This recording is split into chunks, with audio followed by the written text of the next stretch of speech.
আপনারা অনেকে আমাকে একটা প্রশ্ন করতেন মাঝে মধ্যে, বাবলু ভাই আপনি যে সবসময় দালালদের বিপক্ষে কথা বলেন, দালালদের কান পর্যন্ত গিয়ে কি আপনার এই কথাগুলো পৌঁছায়? দালালেরা কি আপনার এই কথাগুলো শোনে? আমি আগে আমি চিন্তা করতাম আপনার মতো করে, হয়তো বা দালালেরা আমার এই কথাগুলো শোনে না, শুনলেও আমার এই কথাগুলো তারা এড়িয়ে যায়। এটা একটা সময় আমার কাছে মনে হতো।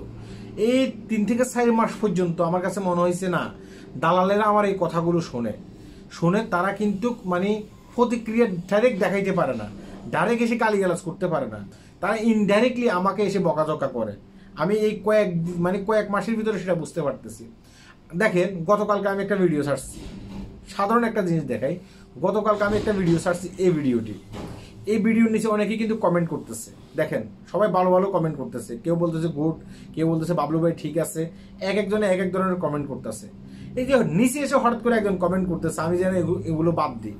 সে একটা খারাপ ব্যবহার করছে, খারাপ ব্যবহার করে বলতেছে আমি যেন এগুলো বাদ দিই, আমি আমার কাজের দিকে মন দিই। আমি কি মালয়েশিয়াতে আসছি এখানে কি বেকার বসে থাকার জন্য? আমি তো এখানে কাজ করি খাইতেছি, তাই না? আমি তো আমার কাজের দিকে মন দিচ্ছি। অবসর টাইমে আমি আপনাদেরকে ওয়াশ করতেছি, আপনারা যারা দালাল আছেন অবসর টাইমে আমি আপনাদেরকে ওয়াশ করতেছি। বাংলাদেশের মানুষ যারা মানে 5 টাকা খরচ করে যারা বিদেশে যাওয়ার কথা, সেখানে তারা 500 টাকা খরচ করে বিদেশে যাচ্ছে, তারা ঘুম ভেঙে দিচ্ছি, তারা সতর্ক হচ্ছে, তারা দালাল থেকে মুক্ত হওয়ার চেষ্টা করতেছে। এই যে দালালের পরে আমি আইডিতে ঢুকছি, আইডিতে ঢুকে দেখলাম যে আমি ভাবছি সে মালয়েশিয়াতে থাকে, পরে দেখলাম যে তার সমস্ত ছবি হয়েছে বাংলাদেশের।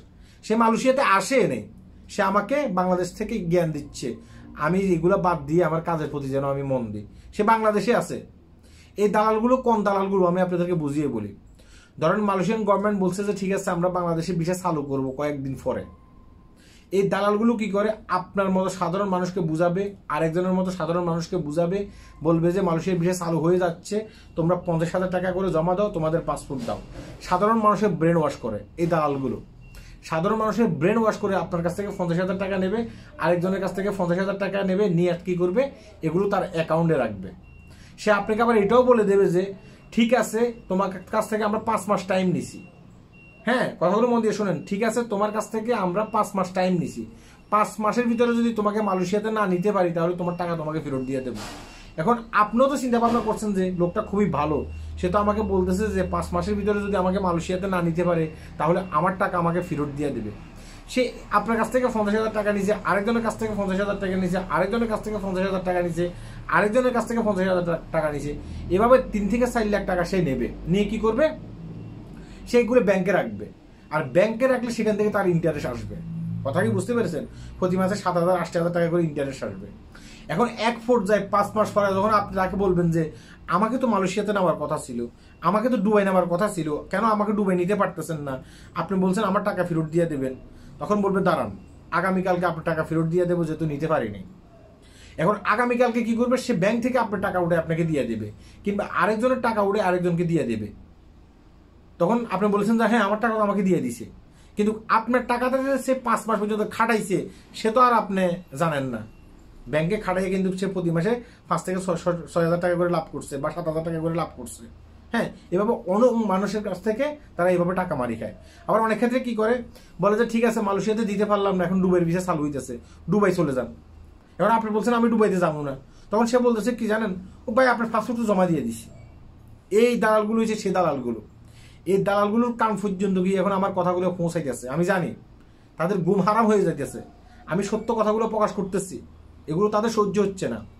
তাই দেখবেন যে নানান সময় আমার ফেসবুক পেজের নিচে এসে তারা খারাপ খারাপ কমেন্ট করে। কারা করে? এই দালালগুলো খারাপ খারাপ কমেন্ট করে।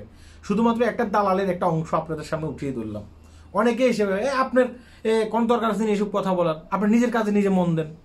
ভাই আমার কাজ হচ্ছে এইটা, হ্যাঁ, আপনাদের ঘুম হারাম করা। আমার কাজ হচ্ছে এইটা, হ্যাঁ, মানুষকে সত্য জানানোর ব্যবস্থা করে দেওয়া, মানুষ যেন সত্য জানতে পারে। হ্যাঁ, এটা হচ্ছে আমার কাজ।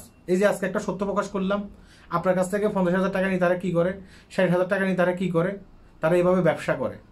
অনেক ক্ষেত্রে আপনার টাকা মেরে খেয়ে দেয়, আর যেখানে দেখতেছে যে টাকা মেরে খাওয়ার কোনো অপশন নেই, তখন আপনার টাকা আপনাকে ফেরত দিয়ে দেয়। ওই 5 মাস পর্যন্ত আপনার এই টাকা খাটাইয়া সেখান থেকে তার ইন্টারেস্ট নেই। এগুলো হচ্ছে সে দালাল। কথাগুলো মনে রাখবেন। হ্যাঁ, সত্য একটা কথা বললাম। ভিডিওটি শেয়ার করবেন। আল্লাহ হাফেজ।